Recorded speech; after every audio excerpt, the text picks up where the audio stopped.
texto da nossa palavra está lá em João capítulo 4, versos 34 e 35. Estamos dentro do ano da colheita extraordinária. Então vocês vão nos ver hoje muitas vezes falando sobre este tema. Disse-lhes Jesus: a minha comida consiste em fazer a vontade daquele que me enviou e realizar a sua obra. Não dizeis vós que ainda há 4 meses até a ceifa ou até a colheita? Eu, porém, vos digo: erguei os olhos e vede os campos, pois já branquejam para a ceifa, para a colheita. Diga assim: a colheita é agora. Diga: a colheita de Deus para a minha vida é agora. Dizem que uma imagem vale mais do que 1000 palavras. Quando você quer comunicar uma verdade, é muito importante você criar uma imagem, ou apresentar uma imagem que possa provocar lembranças. Os melhores sermões são aqueles sermões que têm uma palavra-chave, uma imagem muito boa. As pessoas vão embora e elas se lembram daquilo para a vida inteira. Quantos aqui já leram para os seus filhos, contaram histórias e leram livros para os seus filhos? Fiquem de pé, por favor. Está vendo? Vocês são bons pais. Pode sentar. Você sabe que os neurocientistas hoje, eles afirmam categoricamente que quando você lê para o seu filho, você o torna mais inteligente, mais criativo. Porque hoje em dia nós estamos vivendo num tempo em que os desenhos são maravilhosos, que os filmes para as crianças são sensacionais. Mas quando uma criança senta diante da TV ou do cinema, ela recebe tudo pronto. Aquilo não provoca no seu cérebro muitas sinapses. Os neurocientistas dizem que quando um pai ou uma mãe lê para um filho, a imaginação dela forma imagens e de certa maneira faz com que o seu cérebro, principalmente o lado do cérebro responsável pela criatividade, pela memória, seja afetado. Então leia para suas crianças, conte história para elas, façam elas sonhar, façam elas imaginar. Jesus era mestre em fazer isso, fazia como ninguém. Aliás, tudo que ele fazia era perfeito. Então ele tem muito para nos ensinar. Muitas vezes, para transmitir as verdades que ele tinha, ele usava de imagens, de figuras e até de parábolas, de forma que desde uma criança pudesse entender até as pessoas mais profundas, mais densas nas reflexões e no pensamento. Quando Jesus cita a figura da colheita, ele cita uma imagem que os discípulos conheciam. Todo judeu que caminhava naquela época passava ao lado das colheitas. Israel era uma nação agrícola. Então quando Jesus vai propor a mensagem que ele quer transmitir para os seus discípulos, ele fala: vocês dizem que faltam 4 meses para o tempo da colheita, mas levante os olhos, vejam, os campos já estão brancos. Ele está se referindo aqui ao trigo. O trigo ele é verdinho, mas quando ele fica pronto para colher, ele fica todinho branqueado, aquele amarelo claro. E Jesus então, com isso, ele lança uma ideia que vai desenvolver e que traz muitas mensagens para nós. Hoje, a exemplo de Jesus, com essa reflexão que eu vou fazer, eu quero em primeiro lugar ensinar vocês, quero também impactar e transformar. Diga assim: ensinar, impactar e transformar. Agora, quando a gente fala de colheita, parece até que é a utilização de uma figura inadequada, né? Quantos aqui de verdade sabem o que é uma colheita? Quantos cresceram no meio agrícola, numa fazenda ou num sítio? Fica de pé. Se você quer saber de verdade o que é uma colheita, pergunta para esse povo aí. Porque vamos combinar, um indivíduo que nasceu em São Paulo, a vida inteira foi urbano, quando ele pensa em colheita, ele pensa, ainda mais na igreja, pode sentar, pastor fala de colheita, todo mundo, glória a Deus, aleluia. Por quê? Porque as pessoas estão pensando que elas vão fechar os olhos, oh aleluia, oh aleluia, e os frutos vão cair. Sabe, meu amado, colheita é um tempo de muito trabalho, porque o lavrador tem que levantar mais cedo e vai dormir mais tarde. É muito trabalho. Cutuca o teu irmão aí e diga assim: Deus está dizendo que esse é um tempo de colheita, mas você precisa estar pronto para arregaçar as mangas e trabalhar. Amém? Quantos aqui precisam de uma colheita?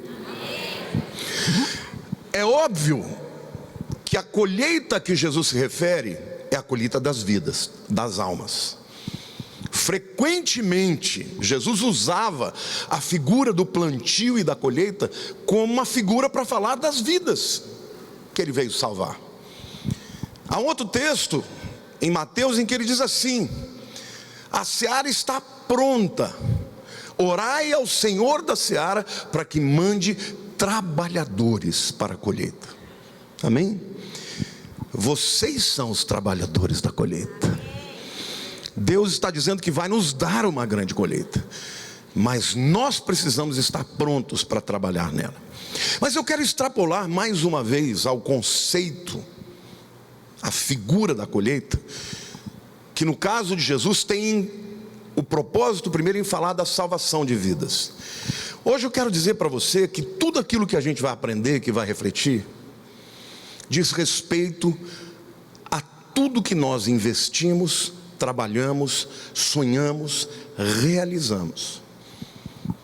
A gente pode comparar a nossa vida, o nosso trabalho, os nossos relacionamentos como todo o processo da semeadura, da espera e da colheita.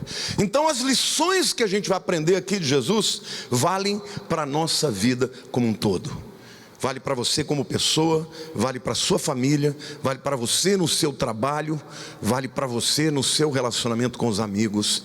E para ter uma colheita extraordinária, nós precisamos enfrentar os desafios que a colheita nos impõe. Por isso o tema da mensagem de hoje é os desafios da colheita. Quantos aqui querem aprender a enfrentar isso aí para ter uma colheita maravilhosa? Amém? Eu quero falar para vocês de alguns desafios. Existem muitos outros, mas estes são imprescindíveis para alguém que queira ter uma colheita extraordinária. O primeiro desafio é o desafio do contexto. Diga contexto. Eu quero dizer que não importa qual seja a área da tua vida, qual a colheita que você esteja pensando, você precisa conhecer o contexto. O que eu quero dizer? Por exemplo, você é um agricultor. O tipo de semente que você vai plantar, qual é o fruto que você quer colher? Ele depende do quê? Ele depende da água, da chuva, da temperatura. O lavrador, ele precisa conhecer tudo isso. Ele precisa conhecer que tipo de adubo ele vai usar, qual o manuseio que ele vai ter, e precisa saber até a hora de colher. Porque se você não conhecer o contexto do plantio e do processo, o que vai acontecer? Você vai perder a safra. E muita gente perde as safras na sua vida. Por quê? Porque não conhece o contexto. Conhecer o contexto significa conhecer a realidade que envolve o plantio, o trabalho, os nossos sonhos, aquilo que queremos colher. Então, em primeiro lugar, o contexto é importante para que a gente tenha compaixão. No caso de Jesus, ele veio para salvar as pessoas. A primeira coisa que ele tinha que ter era conhecer a realidade das pessoas.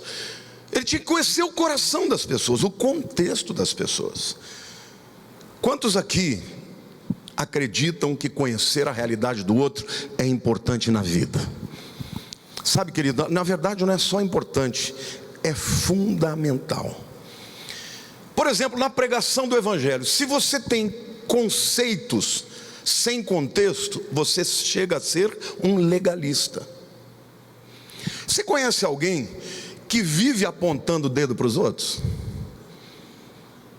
Detecta o pecado e já dá a condenação. Pessoas assim, diferentemente de Jesus, não conhecem o coração das pessoas. Porque a partir do momento que você veste a sandália daquela pessoa, você passa a olhar a realidade de uma maneira diferente. É verdade ou não é? Estou vendo o Herman aqui, o Herman está magrão agora, mas ele já foi gordinho. Herman, será que uma pessoa magrinha, Zé Luiz, por exemplo, ele entende o que é compulsão alimentar? Pessoa magra, quando fala com gordo, fala assim: ah, você come de gula. Eu não estou aqui, eu poderia te explicar todo o processo bioquímico do teu corpo. A resistência à insulina, a secreção do pâncreas de mais insulina e como a insulina está diretamente ligada à vontade de comer. Eu perguntei, a gente estava com os pastores ali, eu, o Hércio e o Israel, o Daniel e o Zeca. Eu virei para o Israel: você tem compulsão à noite? Ele falou: e como? Barrigudo. Perguntei para o Hércio: você tem compulsão? Ele falou: eu tenho. Perguntei para o Zeca: você tem? Ele: eu não. Perguntei para o Daniel: eu não. O Zé Luiz não entende, ele não sabe o que é isso. Então, da mesma maneira, quando você vê uma pessoa que está em pecado, se você nunca teve aquela tentação, se você não sabe a razão, se você não conhece o contexto, se você não sabe as tentações daquela pessoa, você jamais vai poder ser instrumento de Deus para ganhá-la para Jesus. Então, conhecer o contexto é fundamental. Conhecer o contexto, queridos, é muito importante também para que a gente entenda a Bíblia. Por exemplo, o texto que nós estamos lendo, Jesus está falando de uma colheita que ele queria fazer ali. E naquele momento, a colheita que ele ia fazer eram os samaritanos. Só que quando a gente fala de samaritanos, até para as pessoas que estão aqui, o entendimento é completamente diferente do entendimento daquela época. Porque hoje, por conta da figura do bom samaritano que é Jesus, muitas pessoas pensam que ser samaritano é uma coisa boa. Queridos, naquela época os samaritanos eram odiados. Odiados pelos judeus, e os samaritanos odiavam os judeus. Havia uma barreira de separação. Por quê? Porque eles eram misturados, miscigenados, idólatras. Foram responsáveis pela adoração dos bezerros de ouro. Então, hoje em dia, se você fala para uma pessoa aí de fora sobre o samaritano, ele vai pensar em Jesus, o bom samaritano. Mas naquela época, chamar um samaritano de bom é mais ou menos como você apresentar uma pessoa, um jovem: olha, eu quero te apresentar esse bom jovem pertencente ao Estado Islâmico. Faz sentido? Conhecer o contexto é importante para entender a Bíblia. É importante para entender que povo é esse que Jesus queria alcançar. Cutuque o irmão do seu lado e diga assim: sabe aquela pessoa ruim, também é alvo do amor de Deus. Jesus quer ganhar até esta pessoa que ninguém aceita, que ninguém gosta. Sabe, gente, o contexto é importante para que nós sejamos capazes de pregar a mensagem de maneira correta. Mandar um judeu pregar para um samaritano é terrível, a menos que ele conheça o contexto. E isso é o que nós vamos aprender no texto. Jesus chega ao poço meio-dia. O texto começa dizendo que ele sentiu a necessidade de passar em Samaria. Por que João fala sobre isso? Porque, queridos, quem estava na Judéia e ia para Galileia, o caminho mais perto era passar pela Samaria. Mas todo judeu dava a volta. Ele não passava na Samaria para não se contaminar. E aí a Bíblia diz que Jesus sentiu a necessidade de ir a Samaria. Diga assim: Jesus tinha um propósito. ele chega a um poço, ele não chega em qualquer lugar, ele vai ao lugar que ele sabe onde está a pessoa, que vai ser a primeira colheita de muitas outras, o primeiro fruto de muitos outros a colher. E ele encontra aquela mulher lá preparando para tirar a água do poço, e ele começa a conversa. Ela não tinha a mínima ideia do contexto do que ia acontecer, mas Jesus sabia muito bem. Primeiro, ela estranha um homem falando com uma mulher que não conhece. Isso não era comum naquela cultura. Um homem jamais se dirigia a uma mulher se ele não a conhecesse, se não fosse da sua família ou alguém muito próximo. Depois ela estranha o fato dele ser judeu, estar ali na terra dela falando com ela, uma samaritana. E ainda estranha o fato dele ser um mestre, um rabi, falando com uma mulher pecadora. Sabe qual é a lição que a gente vai entender aqui? Se você quer ter uma colheita extraordinária, você vai precisar aprender a lidar com gente de contextos diferentes dos seus.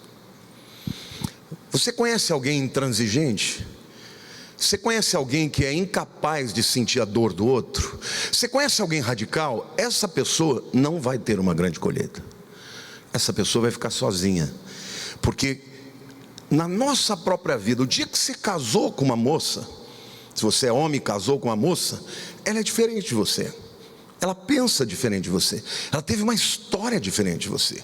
No lugar onde você trabalha, é a mesma coisa. Lá existem pessoas que vão chegar a você em horas diferentes, em situações diferentes, em contextos diferentes, com uma história de vida diferente. E se você não souber lidar com as diferenças, você, ao invés de criar pontes, vai construir muros.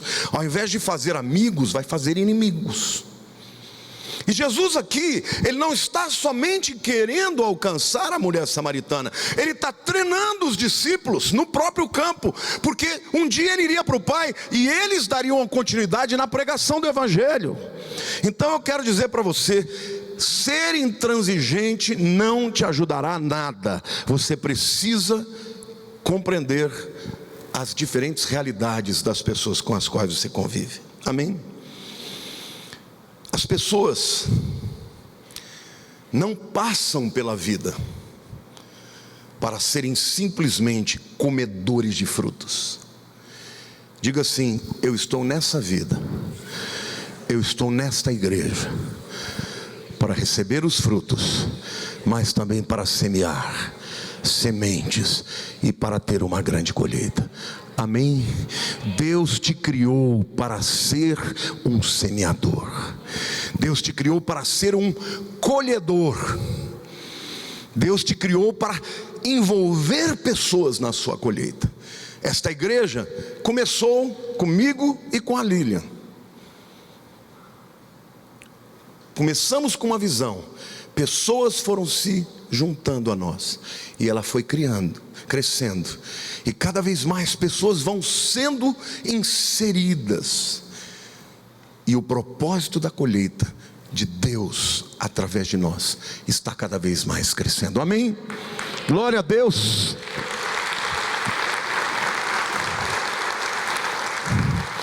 Então, em primeiro lugar, você precisa aprender o desafio do contexto. A gente é muito fácil de fazer declarações precipitadas, de olhar para uma pessoa e já julgar sem conhecer nada. Eu quero te dar um bom conselho. Você quer se dar bem na vida em qualquer área? Procure não julgar. Procure conhecer. Você pode até ver alguma coisa errada, procure saber por quê. O que está por detrás? Como é que será que eu posso ajudar essa pessoa? Jesus tinha essa intenção em relação à mulher samaritana. O segundo desafio de uma colheita, nesse texto, é o desafio da sede. Aquela mulher, ela estava com sede de água. Ela chegou a meio-dia, morta de sede, e ela não estava ali a fim de ouvir falar de água viva. Porque o capítulo 4 de João, nós lemos 2 versículos depois que a história toda aconteceu. Mas a história começa com Jesus sentindo a necessidade de ir para Samaria, e quando ele chega lá naquele poço, ele encontra uma mulher tirando água. E aí ele puxa conversa com ela. Mas aquela mulher não era uma mulher qualquer. Ela era, em primeiro lugar, uma mulher que tinha sede de água. E Jesus diz: eu vou te dar água viva. Mas ela não estava afim de água viva, ela queria água mesmo. Mas ela não tinha sede só de água, ela tinha sede interior. Quando Jesus trava a conversa com ela, Jesus fala assim: olha, você já tem 5 homens, 5 maridos. Então aquela mulher, ela estava sedenta do quê? De amor. Ela queria preencher a alma dela de amor. O primeiro não deu amor, ela largou, foi para o segundo, foi para o terceiro, foi para o quarto, foi para o quinto. E de repente chega um homem lá e fala que nem a conhece, que nem é da sua terra. E ele diz: você está com uma sede profunda que você não conhece, e ninguém vai matar a tua sede a não ser eu. Amém? Ela não tinha ideia que ela precisava de água viva, e que água viva, by the way, né, por sinal, significa água corrente. A água do poço é uma água parada. Quando na Bíblia fala água viva, está falando de água corrente, água de uma fonte, de um rio, de uma cachoeira. As pessoas com quem você vai lidar na vida estão sedentas de algo. E é muito importante que você entenda isso. Quando você quer ganhar alguém para Jesus, você tem que entender qual é a necessidade do interior dela. Aquela mulher olhava para Jesus como ele fosse um problema, como se ele fosse um problema, mas ele era a solução. Ela pensava que ela precisava da água do poço, mas na verdade ela estava diante da fonte de água viva. Não é tremendo isso?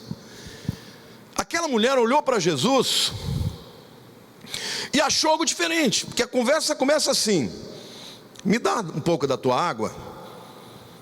Ela responde: mas como é que você vai beber água? Você não trouxe o balde, você não trouxe o jarro. E Jesus, vocês já viram o filme de Woody Allen? Ontem eu assisti um filme com a Lília do Woody Allen, e eu acho interessantíssimos os diálogos do Woody Allen, porque 2 pessoas estão conversando e parece que eles estão falando de coisas diferentes. E no final a conversa tudo se resolve, mas assim, um faz uma pergunta, outro responde outra coisa. Aí o primeiro faz uma pergunta que parece não ter nada a ver com a resposta, e a coisa vai caminhando, e de repente eles acabam entendendo o final da história. Foi assim com Jesus. Jesus fala: me dá um pouco dessa água. Ela: mas você não tem balde. Aí Jesus falou assim: se você soubesse quem fala com você, você me pediria água viva. Da minha água eu te daria, que é água viva. Ela deve ter olhado e falado: mas que conversa esquisita é essa? Como assim? O que ele está falando? Aí Jesus falou: bom, se você não entendeu ainda, deixa eu me apresentar.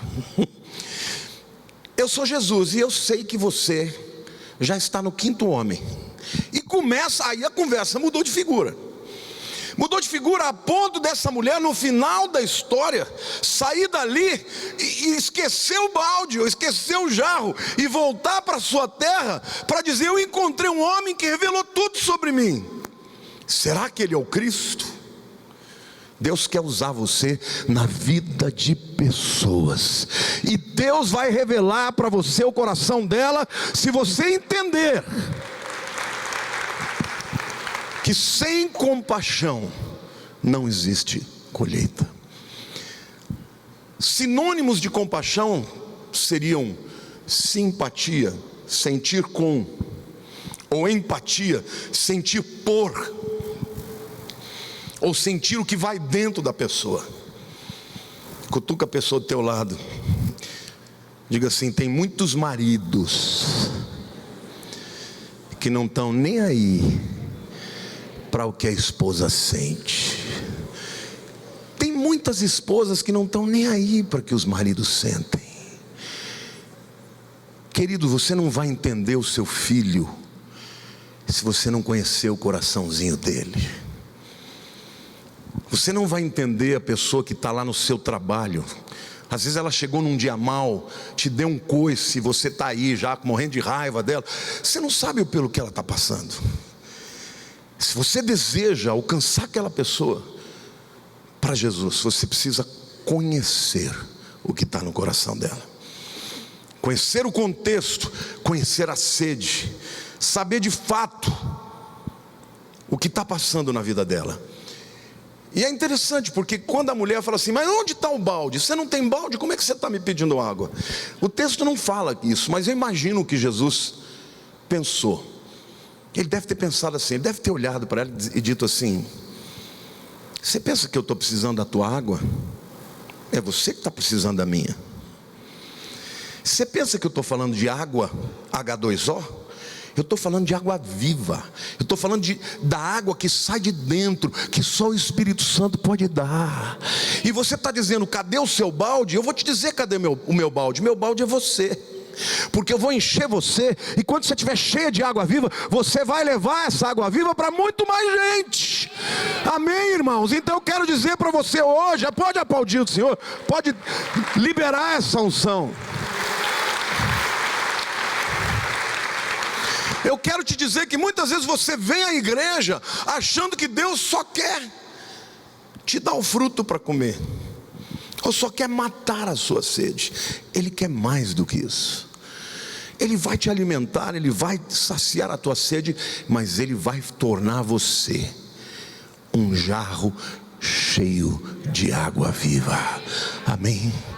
Por isso, se você veio aqui nessa manhã vazio, o Senhor já começou a encher a tua vida. E deixa Ele encher mais até derramar, porque o chamado dEle para você, assim como daquela mulher samaritana, é fazer de você um vaso cheio de água viva. Glória a Deus. Quando Jesus revela a mulher, parece que a conversa que era paralela se tornou uma coisa só. Mas a verdade que a gente apreende daqui é que só Jesus pode matar a sede de dentro. Você conhece gente insaciável? Você já viu alguém insaciável? Sabe qual é a característica de uma pessoa insaciável? Ela busca suprir a sua necessidade sem fim. Quando eu falei da história dos gordinhos, querido, todo gordinho é ansioso. E o subconsciente dele diz que ele vai saciar aquele buraco com comida. Sim ou não? Cadê os gordinhos daqui? Mas por mais que você coma, aquilo não vai saciar. Agora a gente vê pessoas assim, saciáveis de amor, insaciáveis de amor, aliás. Ficam correndo atrás de amor, mudam de relacionamento, fazem um amigo novo a cada 2 anos.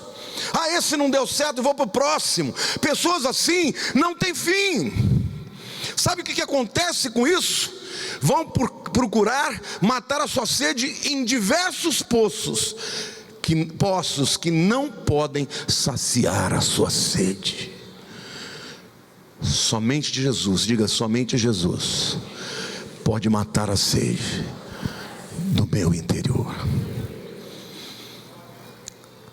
Jesus conhecia isso sobre aquela mulher, e quando Ele revela o coração dela, ela é impactada. E ela então, quando os discípulos chegam, Jesus está terminando a conversa, e ela sai e vai para onde? Vai para Samaria, vai para a cidade de Sicar, e lá ela conta para todo mundo a respeito do Messias. Diga, uma pessoa que é realmente tocada por Deus, ela vai dividir a sua fé e a sua experiência. Amém? O terceiro desafio que eu quero dizer para vocês, que é fundamental para uma colheita extraordinária, é o desafio dos companheiros. Na vida, não importa qual seja a sua colheita, para ela ser grande, você não vai colher sozinho. Diga assim: para ter uma colheita extraordinária, é necessário ter ajuda. Querida, uma pessoa que não quer aprender a lidar com os companheiros, não vai ter uma colheita extraordinária. O meu desafio como pastor, quando Deus me dá uma visão, em primeiro lugar é convencer os meus companheiros pastores. Depois convencer os líderes de que aquilo é a vontade de Deus, de que isso é o que Deus tem para nós. E por fim, convencer as ovelhas. Porque se eu puder convencer as ovelhas, a colheita será muito maior. Amém? Por que nós fazemos células? Porque na sua casa muita gente vai que não viria à igreja. Dr. Alberto está voltando para a clínica médica. Qual é o propósito da clínica médica? É curar as pessoas fisicamente? Diga, também. Mas não é só isso. Pessoas que vêm trabalhar na clínica médica têm a visão de que podem ser instrumentos de Deus para quê? Não só para curar o corpo, mas para curar a alma e o espírito, amém? O chamado de Deus para essa igreja é impactar essa cidade, amém, irmãos? É tocar no coração das almas, é sensibilizar as pessoas. Mas Jesus tinha que convencer primeiro os discípulos. A conversa acontece porque os discípulos chegam trazendo a comida. Eles tinham ido pegar comida para Jesus, e eles vieram trazendo um X-Bacon salada triplo. E eles chegam para Jesus, toma Jesus. E quando eles chegam, eles veem Jesus conversando com uma mulher que eles já estranharam. Mas o texto diz que eles não falaram com Jesus, eles devem ter conversado entre eles. Vocês querem ver? Eu vou ler os versículos para vocês.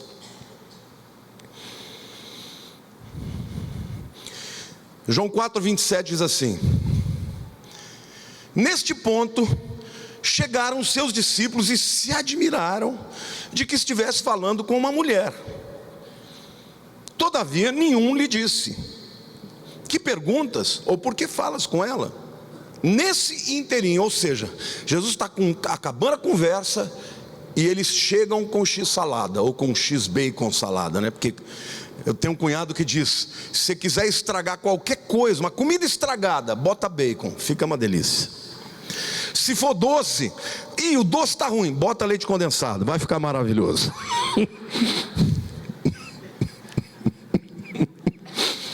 Certamente eles devem ter trazido uma comida maravilhosa para Jesus. E aí Jesus, pensando, o que ele está falando com essa mulher? E aí pegam e entregam a comida. E Jesus responde: a minha comida é fazer a vontade do meu Pai. Eu tenho uma outra comida, não é essa que eu quero. Eles falaram: mas que conversa esquisita é essa? Como assim? Aí Jesus continua falando: vocês não dizem que faltam 4 meses para a colheita? Levantai os olhos, levanta a cabeça, olha, os campos já estão brancos, prontos para a colheita. Continuaram não entendendo nada. Deixa eu fazer uma pergunta para um público inteligente aqui. Que colheita Jesus estava pensando? Nas almas. Mas que almas? Os samaritanos. Sabe quando o texto começa dizendo que ele sentiu necessidade de passar por Samaria? Porque o propósito dele era alcançar os samaritanos, que nenhum judeu iria lá. Ele foi. E quando ele fala que os campos estão prontos, estão brancos, ele está dizendo o quê? Olha, sabe aquela mulher que vocês acabaram de ver sair ali? Ela vai voltar e vai trazer mais gente com ela. Glória a Deus. Olha para a pessoa do teu lado e diga assim: Deus, quando você alcança uma pessoa, se prepare, que ela vai trazer mais gente. Amém? Glória a Deus.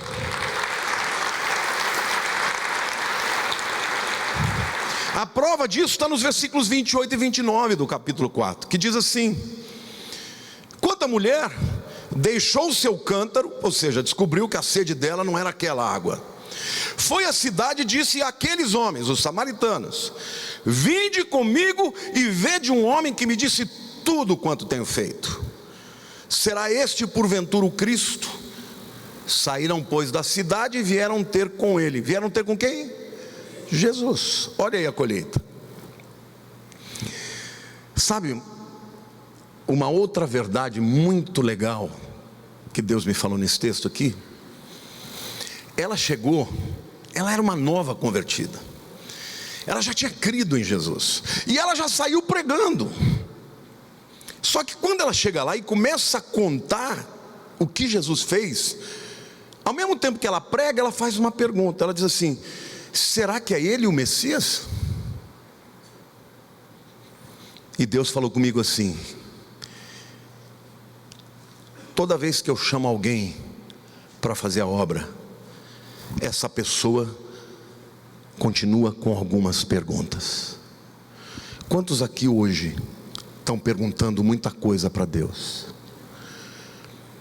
Talvez você esteja passando por uma situação que você não sabe a resposta. Talvez seja uma enfermidade que você está passando e você não entende por quê. Talvez seja um problema financeiro. Talvez seja um problema familiar e você não sabe por quê. E o diabo, muitas vezes através disso, quer te tirar do propósito de Deus. Mas eu quero te dizer, meu querido, você mesmo que não tenha todas as respostas ainda, Deus quer te usar para esta grande colheita. Amém, irmãos? Esta é uma verdade que nós precisamos entender. Aquela mulher começou como uma mulher pecadora, uma samaritana repudiada. Ela conheceu o Messias e já se tornou uma evangelizadora, mas continuou com perguntas no seu coração. E o Senhor me manda te dizer hoje: existem perguntas que vão ser muito importantes para que você faça e cumpra a vontade de Deus na sua vida. Se Deus respondesse todas as verdades para nós, nós não iríamos crescer. Porque é diante das lutas, diante das provas, diante dos questionamentos, que nós vamos ser usados para a glória de Deus. Amém, queridos? As respostas virão quando elas já tiverem cumprido o seu propósito. Amém? Diga assim: Deus me diz que eu vou viver uma colheita extraordinária, mas eu preciso estar pronto para os desafios da colheita. Amém? Eu quero concluir essa palavra e depois eu vou orar por você.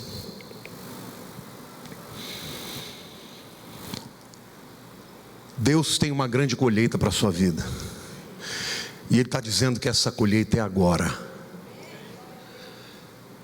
Não fique aí abatido, porque tempo de colheita é tempo de trabalho. Faça aquilo que tiver no seu alcance. Faça aquilo que Deus te deu para fazer. Faça tudo, trabalhe, faça com esmero, faça com dedicação. E no meio do processo, Deus, que é o Senhor da seara, há de te mostrar a sua vontade, responder as perguntas, e no fim você vai colher os frutos que não serão só para o teu sustento, mas serão para a glória de Deus. A sua vida encontrará propósito.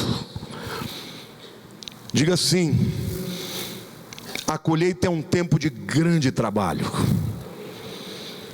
Vale a pena. Eu vou repetir isso e eu quero ouvir um glória a Deus. A colheita é um tempo de grande trabalho. Querido, você só entende o valor do trabalho quando você perde um. Trabalhar é bênção. Para a gente ter uma boa colheita, a gente tem que entender o contexto das pessoas para as quais Deus nos chamou. Tem que conhecer o coração, a realidade, a vida. Não dá para você tocar em alguém e não saber nada dela. Para que essa colheita seja grande, nós precisamos conhecer as diferenças. Por exemplo, recentemente está uma briga, né? entre as cores azul e vermelho, PT e PSDB. Aí você vê todo tipo de colorações, né, no meio disso. Quantos aqui votaram no PSDB? Como é que você faz para ganhar uma pessoa que é petista? Eu vou mudar o palco da disputa. Corinthians e Palmeiras.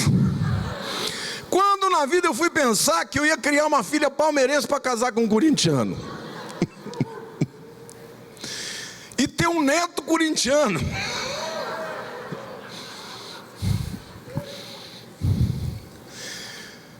Mas Deus faz isso, irmãos.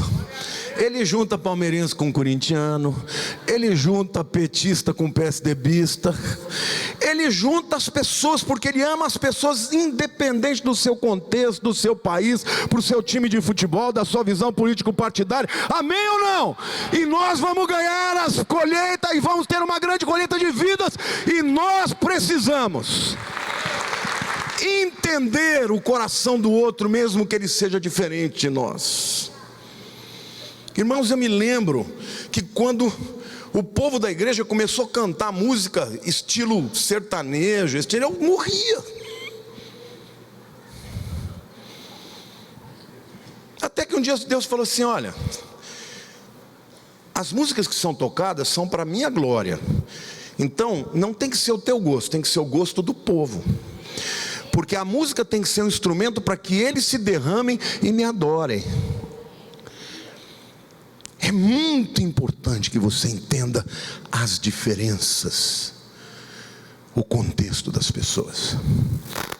A segunda coisa que você precisa entender é a sede que está no interior delas. Qual é o ponto nevrálgico? O que de fato motiva essas pessoas a fazerem o que estão fazendo? Por que o teu chefe muitas vezes chega cuspindo fogo pela boca? Ao invés de você se juntar ao outro para falar mal dele, procure entender o coração dele. Quem sabe Deus não vai te usar para levá-lo a Cristo. A terceira verdade que nós vimos aqui é que precisamos entender o desafio de conquistar adeptos, discípulos, companheiros que serão importantes para uma grande colheita. Jesus pregou para as multidões, mas ele treinou 12, porque quando ele foi para o Pai, foram os 12 que transformaram a história. Você precisa descobrir o teu clube. Você precisa descobrir as pessoas mais próximas de você, que vão te ajudar, que vão lutar a sua luta, que vão dividir as suas dificuldades, que vão sofrer as suas dores, que vão se alegrar na sua vitória. Estas pessoas aumentarão o nível da sua conquista. Mas lembre-se, aquela mulher samaritana, mesmo já tendo sido ganha para Jesus, crido no Messias, ela continuou com perguntas. E eu termino essa palavra dizendo: você não tem, diga eu não tenho que ter todas as respostas, porque as respostas virão no tempo de Deus, segundo o seu propósito. É lindo, né, você ver um novo convertido. Ela chegou dizendo: eu achei um homem que contou tudo sobre mim. Em seguida ela pergunta: será que ele é o Messias? Você tem algum será na tua vida? Você tem alguma pergunta que você está fazendo para Deus? Por que isso, meu Deus? Por que eu estou passando por essa dificuldade? Por que eu estou passando por essa luta? Por que essa enfermidade? Por que essa luta financeira? Por que, Senhor? E Deus está dizendo para você: a resposta virá no tempo dele. E Deus está te dizendo para você: deixe-se ser usado por Deus. Entenda que Deus não te chamou só para encher o teu vaso. Ele te chamou para te fazer um vaso, para levar água viva a muitas pessoas. Amém? Será que eu me fiz entender? Será que você aprendeu alguma coisa hoje? Você foi impactado? Foi transformado? Então diga assim: Senhor, obrigado, porque Jesus também veio a mim um dia, e quando Ele chegou a mim, Ele matou a minha sede e me tornou um jarro cheio de água viva para levar aos sedentos. Queridos, o mundo está vivendo num tempo de aridez. O mundo está procurando matar a sede em todas essas coisas. As pessoas acreditam que é a fama, que é o dinheiro, que é o sexo desenfreado, que são as drogas que vão trazer, sabe, plenitude para o vazio. Mas eu estou te dizendo que o único que pode matar a sede do mundo é a água viva de Jesus, e você tem essa água dentro de você. Então, meu querido, entenda que o tempo é de colheita, e o tempo é de ir buscar as vidas, porque quanto mais nós fomos usados nesse propósito, as nossas perguntas serão respondidas no tempo em que Deus tiver completado o trabalho nas nossas vidas. Amém? Eu vou pedir para você ficar de pé e fechar os seus olhos.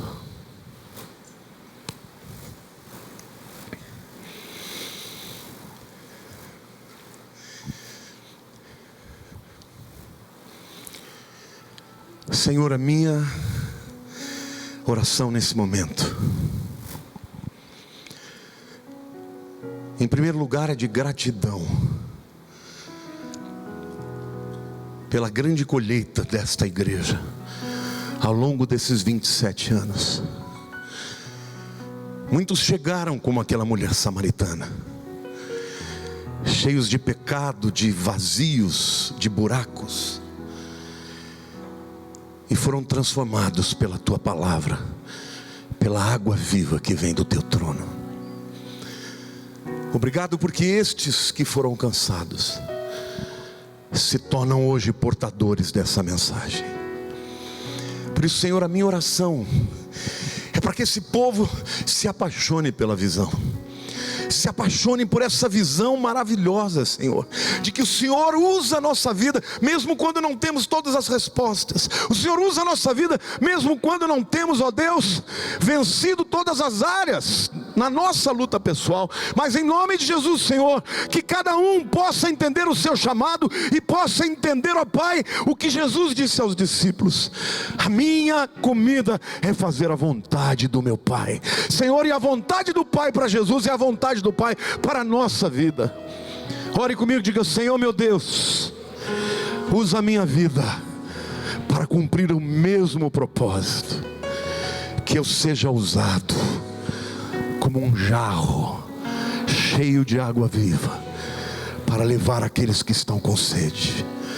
Senhor meu Deus, eu te agradeço, Pai, porque o Senhor usa pessoas imperfeitas, porque o Senhor usa aqueles que não têm todas as respostas. Mas nesse tempo, diga: nesse tempo, usa-me, Senhor, para a glória do teu nome. Que eu possa ser compassivo, sensível ao meu irmão, entender a sua dor, entender os motivos, para que eu possa alcançá-los com a água viva, que é a tua palavra. Obrigado, Deus, porque eu não preciso viver seco. Obrigado, Senhor, porque Jesus é água viva, e Ele prometeu que aqueles que nele crescem, do seu interior fluirão rios de água viva. Em nome de Jesus, flui através de mim, para a glória do teu nome, em nome de Jesus. Aleluia. Aplauda o Senhor.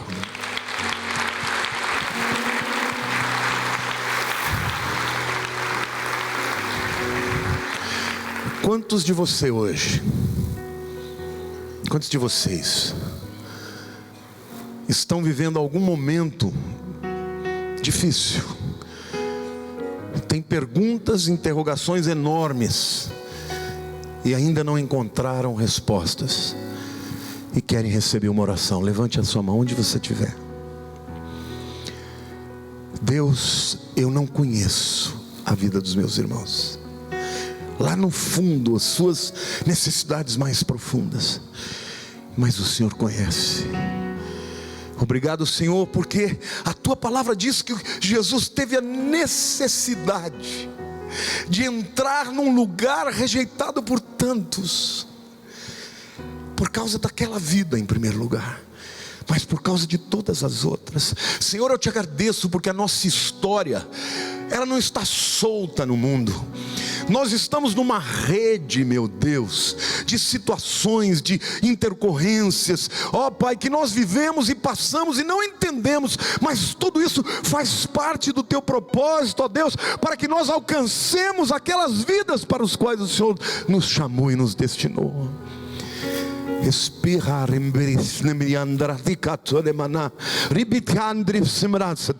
Espírito Santo de Deus, a minha oração agora, Senhor, é que o teu povo seja consolado, que nesse momento o Senhor comece a jorrar pelo teu Espírito Santo a água viva, ó Deus, fechando os espaços vazios, ó Deus, cobrindo as áreas áridas e secas, ó Deus, os sentimentos de rejeição, a falta de amor, ó Deus, a insegurança, em nome de Jesus, Senhor, vem com a tua água e mitiga a sede de todo aquele que aqui entrou, e até mesmo deste que me vê, em nome de Jesus. Eu declaro que através deste monitor, deste celular ou deste tablet que você vai receber essa palavra, a água de Deus, a água corrente do Senhor vai ministrar sobre a tua necessidade, em nome do Senhor Jesus, para a sua glória, amém. O mundo, Senhor, está vivendo num tempo de grande aridez. Basta olhar as notícias e saber, ó Pai, que tudo que acontece, todo ódio, toda guerra, todo preconceito, toda disputa, todo roubo, acontece porque as pessoas não entenderam ainda que somente Jesus pode preencher o vazio da nossa alma. A tua vontade, Senhor, ainda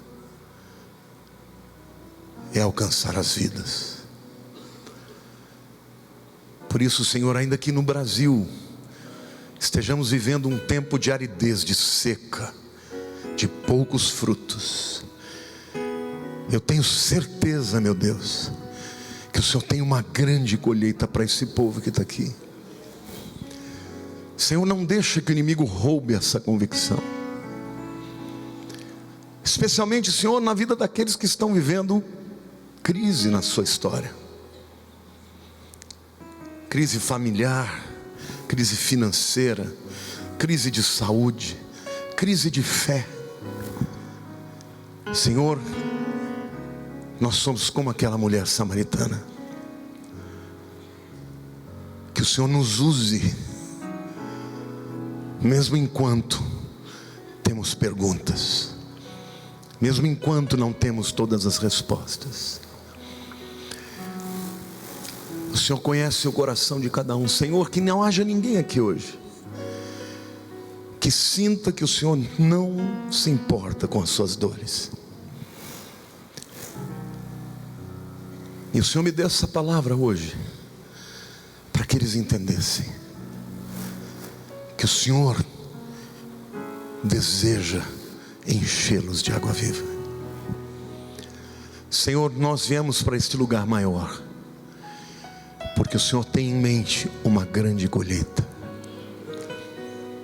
que cada um possa ser usado na sua casa, no seu local de trabalho, na escola, com os amigos, com os vizinhos. Mas eu te peço, Senhor, que cada um de nós aprenda que não dá para ganhar alguém sem compaixão, sem amor, sem misericórdia, sem o coração que o Senhor tem. Por isso, Senhor, quebra a nossa vida, sensibiliza a nossa alma, Pai, porque quando a gente passa por alguma situação, a gente pode entender o outro que está vivendo a mesma coisa. Que cada situação que os teus filhos estão passando sejam, Senhor, uma ferramenta poderosa para o propósito que o Senhor tem na vida deles. Levante a mão para o céu, meu querido. E agora, Senhor, que a tua graça maravilhosa, que nós jamais vamos poder entender, que o teu amor imenso, do tamanho do universo, e que as consolações do Espírito Santo estejam em nós, para nós, por nós e através de nós. Que estas consolações fluam como água corrente para dessedentar toda a aridez do nosso lado. Senhor, devolve o sorriso nos lábios, a esperança. Devolve para o teu povo, meu Deus, um entendimento que basta amar o próximo para alcançá-lo, para fazer com que ele se abra para ouvir a mensagem. Que o poder do teu Espírito Santo esteja com o teu povo todos os dias da nossa vida, até a consumação dos séculos. Amém. Semana abençoada para vocês. Se prepare. Ano de colheita extraordinária. Deus abençoe.